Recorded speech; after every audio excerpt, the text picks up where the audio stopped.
நான் வந்து நின்று அதை ஒன்னெல்லாமாக்குவேன், நான் நிர்மலமாக்குவேன், அதை ஒன்றும் இல்லாமல் செய்து உன்னை விடுதலையாக்குவேன் அப்படின்னு சொல்லி ஆண்டவர் சொல்றார்.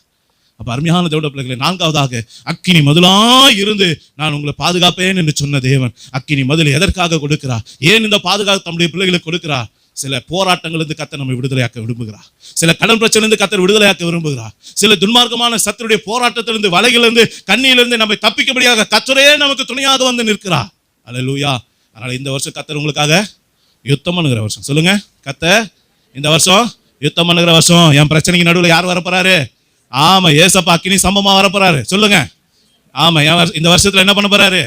என் பிரச்சனைக்கு நடுவுல, என் ப்ரமோஷனுக்கு நடுவுல, என் உயர்வுக்கு நடுவுல, எனக்கு இடையூறா இருக்கிற எனக்கும் என் பிரச்சனைக்கு நடுவுல யார் வரப்போறாரு?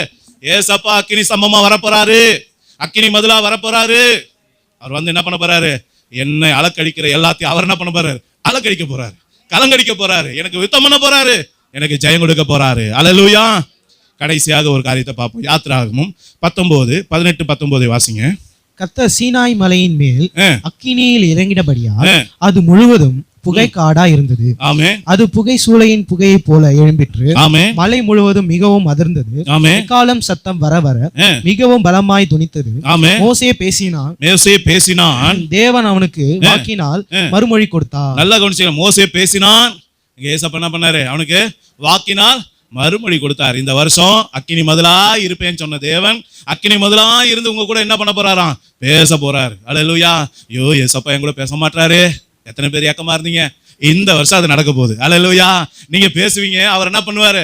வாக்குனால உங்களுக்கு மறு உத்தரவு கொடுப்பாரு. அப்படின்னா என்ன அர்த்தம்? நீங்க எந்த வாயால பேசுறீங்களோ அதே மாதிரி அவருக்கு ஒரு வாய் இருக்குல்ல, அந்த வாயில இருந்து அவருடைய சத்தத்தை கேட்பீங்க. இன்னைக்கு ஆண்டவர் என்ன சொல்றாரு? அந்த வார்த்தையை கொடுக்கிறார். அல்லேலூயா. அப்ப எத்தனை பேர் இந்த சத்தத்தை கேட்கணும்னு ஆசைப்படுறீங்க? ஏசப்பாவோட பேசணும்னு ஆசைப்படுறீங்களா? இந்த வருஷம் நடக்கும். அது இந்த வருஷம் நடக்கும். அவர் சொல்லிட்டார், வாக்கு கொடுத்தாருன்னா அவர் வாக்கு மாற மாட்டார். அவர் வாக்கு மாறமான புத்திரன் அல்ல. அவர் நேற்றும் இன்றும் என்றும் மாறாதவர். அப்ப இந்த வருஷம் என்ன பண்ண போறாரு? உங்களோட முகமுகமா பேச போறாரு. அல்லேலூயா. ஏசப்பா ஆபிரகாமோட பேசல, என் கூட பேசினார் சொல்ல போறீங்க. அல்லேலூயா. உங்க பக்கத்து வீட்டுல பார்த்து சொல்லுங்க, ஏசப்பா என்கிட்ட நேற்றுக்கு பேசினாருப்பா, இப்ப கூட காலைல பேசினாரு.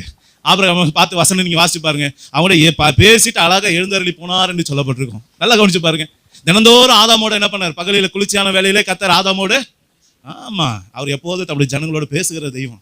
நல்லா கவனி. கொஞ்சம் இடைவெளி வந்துருச்சு. இந்த வருஷம் அந்த இடைவெளியை தூக்குறாரு. அல்லேலூயா. அந்த தடுக்கெல்லாம் தூக்குறாரு. நீங்களும் நானும் பேச முடியாத அளவுக்கு, ஆண்டவரோட நெருங்கி ஜீவிக்க முடியாத அளவுக்கு நமக்கு காணப்படுகிற எல்லா இடையூறும் இந்த வருஷம் டென்ட் தூக்குறாரு. அல்லேலூயா.